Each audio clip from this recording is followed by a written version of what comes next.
Una sa ating mga balita, balik sa kanyang regular na trabaho sa palasyo si Pangulong Aquino matapos ang matagumpay na pagdalo sa World Economic Forum sa Davos, Switzerland. Taglay ng Pangulo sa kanyang pagdating ang marami pang pakinabang para sa sambayang Pilipino at sa bansa. Si Rocky Ignacio nag-uulat mula sa Malacanang. Rocky? Yes, maraming salamat. Asahan pa nga ang dagdag na pamumuhunan sa Pilipinas. Sinabi ito ng Pangulo matapos katatapos na World Economic Forum sa Davos, Switzerland. Sinabi ng Pangulo, mula sa pagiging sick man of Asia, kinilala na ang Pilipinas bilang isang matatag ang ekonomiya. Kinilala na sa mundo ang bago at mas masiglang ekonomiya ng Pilipinas. Ito ang sinabi ni Pangulo Aquino sa kanyang pagdating sa bansa mula sa matagumpay na pagdalo sa taunang World Economic Forum sa Davos, Switzerland. Nakarating na po sa kanila ang magagandang balita ukol sa Pilipinas. Nakikita na nila ang mga naisa sa katuparan nating reforma, ang paglago ng ating ekonomiya, pati na rin ang makatuwiran nating paninindigan sa ugnayang panlabas. Katangi-tanging pagkakataon po ito upang ipaliwanag sa kanila ating mabubuting advokasya at patunayang ibang-iba na ang Pilipinas kumpara sa ating dinatnan.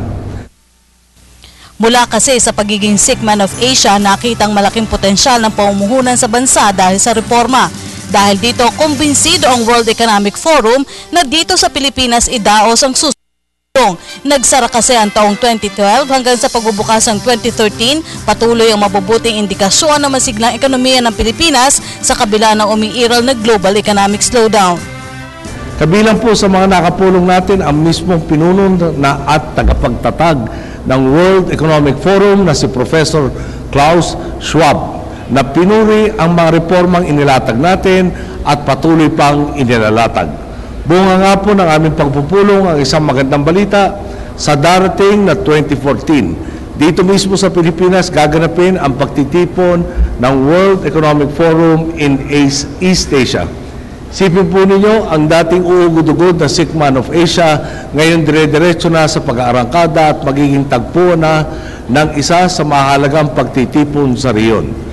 Pagtiyak pa ng Pangulo, nakita ng global economic leaders ang hindi pagiging ningas-kugo ng katagang pagtahak sa matuwid na daan. Nauna nang kinilala ng pamunuan ng International Monetary Fund ang patas sa pag-iral ng kalakaran sa pamumuhunan sa bansa, dahilan para humileraan niya ang mga nais maglagak ng negosyo sa Pilipinas.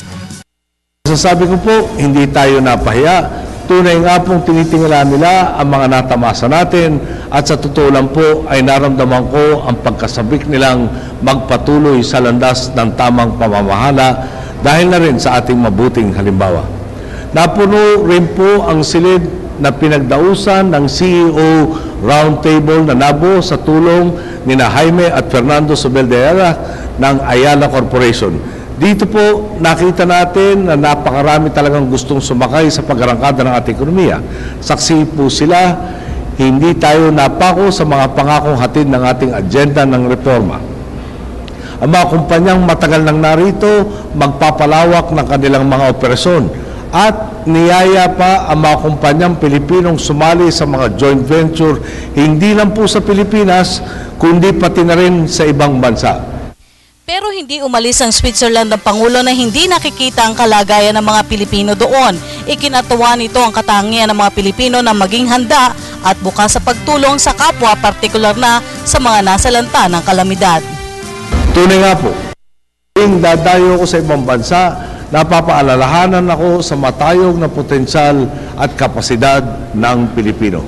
Ilagay mo lang ang Pinoy sa tamang kondisyon, bigyan mo lang tayo ng pagkakataon, kaya nating umangat, kaya nating umasenso. At ngayon nga po, nakikita na ng lahat, pinapatunayan na natin sa buong mundo. Hindi tayo mabibigo, handa tayong humarap sa anumang hamon, taas no nating isusulong ang ating mga sarili dito sa landas ng pagbabago. Samantala, tiniyak pa ni Pangulo Aquino ang pagpapatupad ng mga programa para tiyakin ang kahandaan ng Pilipinas sa global economy.